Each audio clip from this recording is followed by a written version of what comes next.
राधा नाम की महिमा। एक बार एक संत जी किसी गांव के निकट आश्रम पर भगवत जी की साप्ताहिक कथा कर रहे थे। तीसरे दिन के वृत्तांत में वह कथा करते हुए बताने लगे, अनेक प्रकार के लोग जो पाप कर्म करते हैं उन्हें अनेक प्रकार के नरकों में जाना पड़ता है, लेकिन एक उपाय है जिसके द्वारा नरकों में जाने से बचा जा सकता है। कोई एक बार सच्चे हृदय से राधा नाम पुकार ले तो वह नरकों में नहीं जाता है। एक सेठ जी जो रोज आकर सत्संग सुना करते थे, सत्संग समाप्ति के पश्चात वह संत जी के चरणों में आकर बड़े जोर से रोने लगे। संत जी ने कहा, अरे सेठ जी, क्यों रोते हो? तुम्हारा मन उदास क्यों है? सेठ जी रोते हुए कहने लगे, भगवान, आपकी कृपा से मुझे सब कुछ प्राप्त है, पर मेरे मन को एक बड़ी चिंता सताती है। संत जी कहने लगे, कहिए कौन सी चिंता है? सेठ जी कहने लगे, आज आपने भागवत कथा में नरकों का वर्णन किया और वर्णन करते हुए बताया कि जीवों को अनेक पापों से नरकों की प्राप्ति होती है, लेकिन एक उपाय है जिसके द्वारा नरकों में जाने से बचा जा सकता है। तो प्रभु, मैं तो आपकी शरण में हूँ, रोज सत्संग सुनने आता हूँ। मेरे मन में तो यह विश्वास है, आप संतों की कृपा से, भागवत की कृपा से मेरा उद्धार तो हो ही जाएगा। लेकिन मेरा एक छोटा भाई है जिसकी उम्र 50 साल है। वह न सत्संग में जाता है, न परमात्मा पर विश्वास करता है और न ही प्रभु का नाम सुमिरन करता है। उसका उद्धार किस प्रकार होगा? मुझे उसकी बड़ी चिंता सताती है प्रभु। मैं उसे बहुत बार समझाने का प्रयास करता हूँ। इस संसार के काम तो होते रहेंगे, तुम भगवान के नाम का स्मरण भी किया करो। तब वह कहता है, ऐसा करने से कुछ नहीं होता है, तुम भी मत किया करो। मैं जितना आस्तिक हूँ, प्रभु के प्रति जितनी मेरी आस्था है, वह उतना ही कट्टर और अनिश्वरवादी है। तब संत जी ने कहा, क्यों चिंता करते हो? एक दिन उसका भी उद्धार हो ही जाएगा। सेठ जी रोते हुए कहने लगे, हे भगवान, उसका उद्धार कब होगा? आप जैसे महापुरुषों हमारे गांव में आए हैं, मुझे तो आप पर ही यकीन है, आप ही उसका उद्धार करके जाएंगे। अब आप कैसे भी कृपा कर मेरे घर आइए और एक बार तो उसके मुख से श्री राधा नाम का उच्चारण कराइए प्रभु। तब सेठ जी की विनय सुन संत जी कहने लगे, कल सत्संग समाप्ति के पश्चात मैं आपके घर आऊँगा और उसे परमात्मा का सुमिरन अवश्य कराऊँगा। दूसरा दिन हुआ, सेठ जी अपने घर गए, संत जी के आने का इंतजार करने लगे। आश्रम पर कथा की समाप्ति हुई। अब संत जी अपने वचन के अनुसार सेठ जी के घर पहुँचे। जैसे ही घर पहुँचे, सेठ जी ने बड़े श्रद्धा भाव से संतों का स्वागत किया। उन्होंने अपने भाई को बुलाकर कहा, संत जी आज हमारे घर पधारे हैं, उनका दर्शन कर लो। वह अंदर से बैठे बैठे कहने लगा, मुझे ना किसी संत से मिलना है और न ही भगवान से मिलने की इच्छा है। तुम ही उनकी सेवा करो और तुम ही उनका पेट भरो। संत जी ने जब यह वचन सुने, सेठ जी रोते हुए कहने लगे, भगवान जी, देखा आपने, आपके सामने ही आपका अपमान कर रहा है। संत जी कहने लगे, सेठ जी ख्याल ना कीजिए, सब कुछ अच्छा होगा। अब सेठ को दिलासा देते हुए संत जी पलंग से उतरे और उसके भाई के कक्ष में आ गए और उसके कंधों पर हाथ रख कहने लगे, और बताओ आज तक कितना कमाया?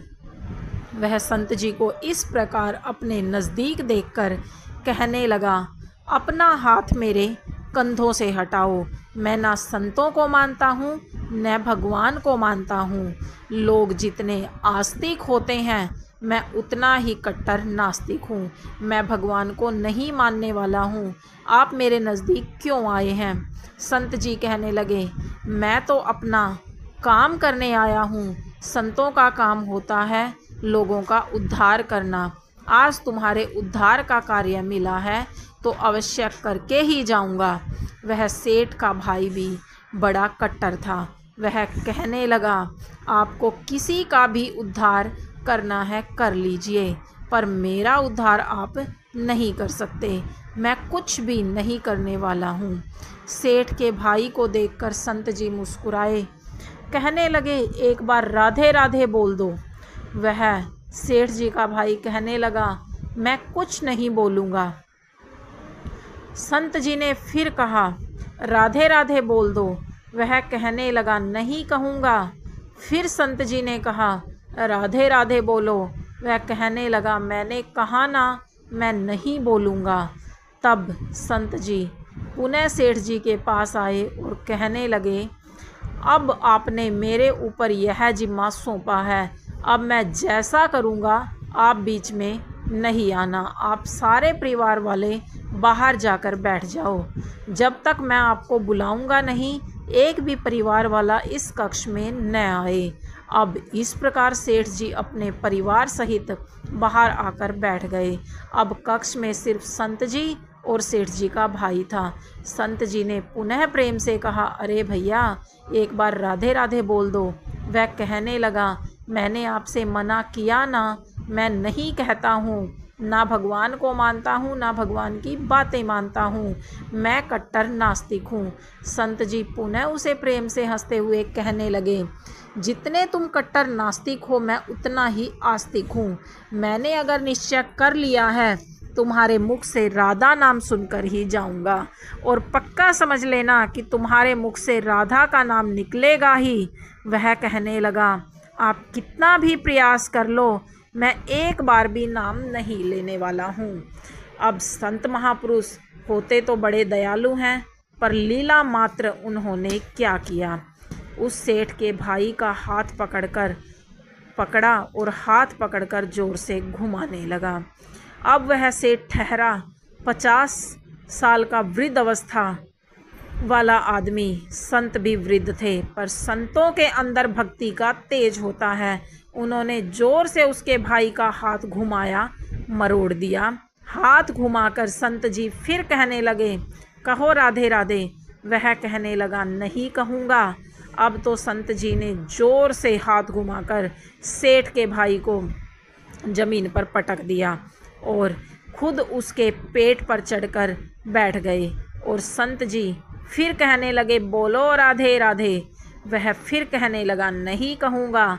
अब तो संत जी ने उसके दोनों हाथ पकड़ लिए, उसके पैरों को बांध दिया और कहने लगे, कहो राधे राधे। अब ऐसी अवस्था में वह सोचने लगता है, वह संत तो मुझे मार ही देंगे। अब उसने बिना इच्छा के एक बार ऐसे ही कह दिया, राधे राधे। जैसे ही उसने राधे राधे कहा, संत जी ने उसके हाथ पैर खोल दिए, उसके बंधनों को छोड़कर बाहर आकर कहने लगे, सेठ जी, आपका कल्याण हो गया, आपके भाई का भी कल्याण हो गया। सेठ जी कहने लगे, अंदर से बहुत तेज आवाजें आ रही थी। तब संत जी कहने लगे, आपने काम ही ऐसा दिया था। आपने कहा वह नास्तिक है, कभी कुछ बोलता ही नहीं है। आज आपके भाई ने राधे राधे का नाम उच्चारण कर लिया है, इसका कल्याण हो गया। अब मैं जा रहा हूँ, कल से पुनः मेरी कथा है। अब संत जी तो अपने स्थान पर लौट आए। सेठ का भाई जमीन से उठकर अपने भाई से कहने लगा, यह कैसे संत हैं, मुझसे झगड़ा करने आ गए, मेरे ऊपर चढ़कर बैठ गए और कहने लगे, अगर राधे राधे का नाम उच्चारण नहीं करोगे तो मैं तुम्हारे ऊपर ऐसे ही बैठा रहूँगा। अब उसकी बातें सुन सेठ जी तो हंसने लगे। वह हंसते हुए मन से भगवान को धन्यवाद देते हुए कहने लगे, हे प्रभु, आपके संत भी बड़े दयालु हैं, खुद कष्ट सहकर भी लोगों का कल्याण करते हैं। समय व्यतीत होता गया मुश्किल से 5-6 महीने गुजरे होंगे। अचानक एक दिन छोटे भाई का देहांत हो गया। शरीर समाप्ति के पश्चात आत्मा शरीर से अलग हो जाती है। वह आत्मा ही ऊपर यमराज के पास जाकर सारे हिसाब किताब देती है। अब इस व्यक्ति का हिसाब किताब खोला गया। यमराज ने चित्रगुप्त से कहा, जो आज इंसान हमारे पास लाया गया है उसका हिसाब क्या है। चित्रगुप्त कर्मों का हिसाब देखकर बताने लगा, हे भगवान, इसने अपने जीवन में कभी परमात्मा का नाम सुमिरन नहीं किया है, सदा पाप ही पाप किए हैं, इसे तो सीधे नरक भेज दिया जाए। अब यमराज के आदेश अनुसार जैसे ही उसे नरक भेजा जा रहा था तभी चित्रगुप्त ने कहा, भगवान एक बात और है। यमराज जी ने कहा, कौन सी बात है। चित्रगुप्त ने कहा, भगवान एक बार संतों के कहने पर इसने राधा नाम का उच्चारण किया था। अब एक बार राधा नाम का उच्चारण यमराज ने दूतों से कहा, थोड़ी देर रुक जाइए, इसका हिसाब किया जाएगा, इसके बाद ही इसे नरक में भेजा जाएगा। यमराज ने पुनः चित्रगुप्त से कहा, जल्दी से इसका हिसाब देखो और कहीं इसने परमात्मा का नाम उच्चारण तो नहीं किया है। चित्रगुप्त ने फिर से पुनः सारा हिसाब देखा और देखकर कहने लगे, भगवान इसने एक बार जो नाम उच्चारण किया है वह संतों के भय से किया था, दिल से भी नहीं किया था, पर एक बार राधा नाम का उच्चारण किया है। जीवन पाप में, अब क्या किया जाए। तब यमराज ने उसी इंसान से पूछा, एक बात बताओ, हम तुम्हें पहले राधा नाम का उच्चारण का फल दें या तुम्हें नरकों में भेज दिया जाए। तब वह भक्त हाथ जोड़कर कहने लगा, भगवान नरक में तो जाना ही है, इससे अच्छा है आप मुझे एक बार राधा नाम उच्चारण का फल दे दो, फिर मुझे जहाँ चाहो भेज देना। अभी यमराज जी अपनी पुस्तक खोलकर देखने लगे कि एक बार राधा नाम उच्चारण का फल क्या होता है। उन्होंने सारी पुस्तकें खोल दी पर उन्हें कहीं फल दिखाई नहीं दिया। तब वह विचार करने लगे, एक बार राधा नाम उच्चारण का फल तो मुझे पता ही नहीं है। तब वह अपनी शंका के निवारण करने के लिए उस भक्त को अपने साथ लेकर स्वर्गलोक में आ गए। स्वर्ग में आकर यमराज ने इंद्रदेव से कहा, हे इंद्रदेव, मुझे बताइए एक बार राधा नाम का उच्चारण करने का फल क्या है। तब इंद्रदेव ने बहुत प्रयास किया पर उन्हें भी इसका फल पता नहीं चला। तब वह सब देवता मिलकर ब्रह्मादेव के पास आए। ब्रह्मादेव ने जब उन सब को देखा तब ब्रह्मादेव उनसे पूछने लगे, यह आपके साथ इंसान कौन है। तब इंद्रदेव कहने लगे, भगवान इसने एक बार राधा नाम का उच्चारण किया है, बाकी सारा जीवन इसने पाप ही किया है, हमें तो पता नहीं राधा नाम उच्चारण का फल क्या है, इसलिए हम आपके पास आए हैं। तब ब्रह्मा जी ने भी बड़ा प्रयास किया, राधा नाम उच्चारण का फल क्या है अब उन्हें भी पता नहीं चला।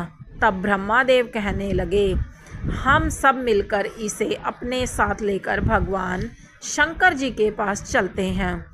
तब वह भगवान शंकर जी के पास पहुंच गए।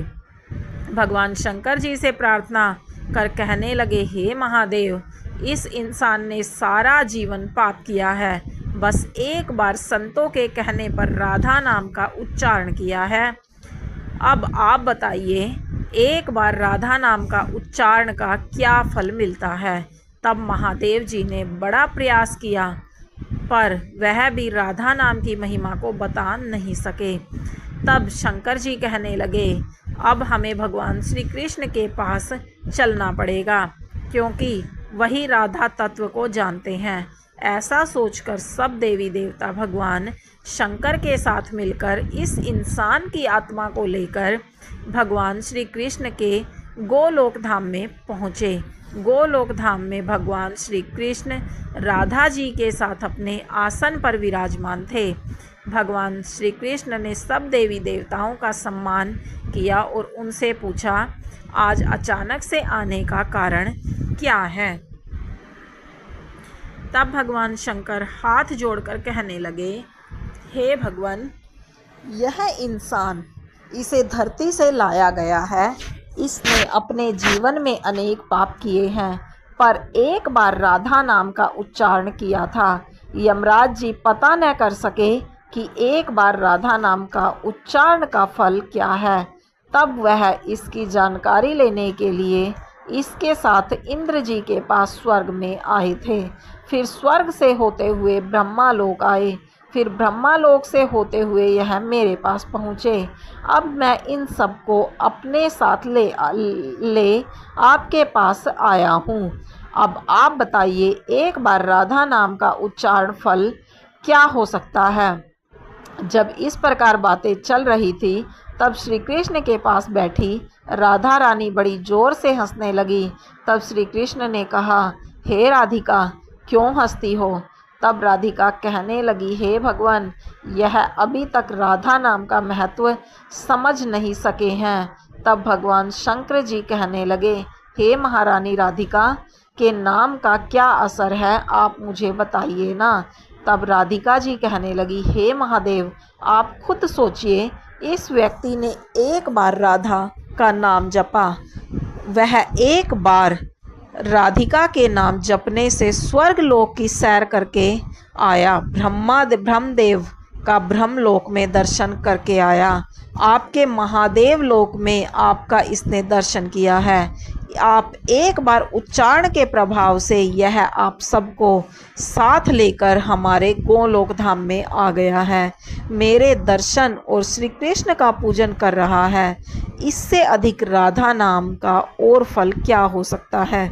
जब राधिका जी ने इस प्रकार एक बार राधा नाम का पूरा महत्व बताया, तो यमराज कहने लगे, यह तो बड़ा अनंत फल है। जो व्यक्ति नरकों में जाने वाला था, वह एक बार उच्चारण से सब लोगों की यात्रा कर भगवान श्री कृष्ण और राधा रानी के चरणों में उपस्थित हो गया है। इससे अधिक फल और क्या हो सकता है। तभी फिर से यमराज कहने लगे, भगवान, क्या अब इसे नरकों में जाने की कोई आवश्यकता नहीं है। तब श्री कृष्ण जी कहने लगे, हे धर्मराज, जिसने एक बार राधा रानी के चरणों का दर्शन कर लिया हो, वह तो कभी नरक में जा ही नहीं सकता है। तब वह भक्त जो वहाँ पर राधा रानी के दर्शन कर रहा था, वह कहने लगा, हे महारानी, मैंने तो संतों के भय में आकर आपका राधा नाम उच्चारण किया था, पर जो सच्चे हृदय से आपके नाम का उच्चारण करते हैं, उन्हें तो जीवन में कोई भय होगा ही नहीं। वह तो नरकों की यात्रा में कभी निकलेंगे ही नहीं, वह तो सीधा आपके चरणों में ही समा जाएंगे। तो इतना महत्व है एक बार राधा के नाम के उच्चारण का। तो सच्चे हृदय से जो एक बार इस प्रकार कह दे, राधे राधे श्याम मिला दे, तो राधा नाम का उच्चारण करते ही परमात्मा का साक्षात दर्शन हो जाता है। राधे राधे दोस्तों, अगर आपको वीडियो पसंद आई तो प्लीज़ हमारे चैनल को सब्सक्राइब कीजिए और वीडियो को शेयर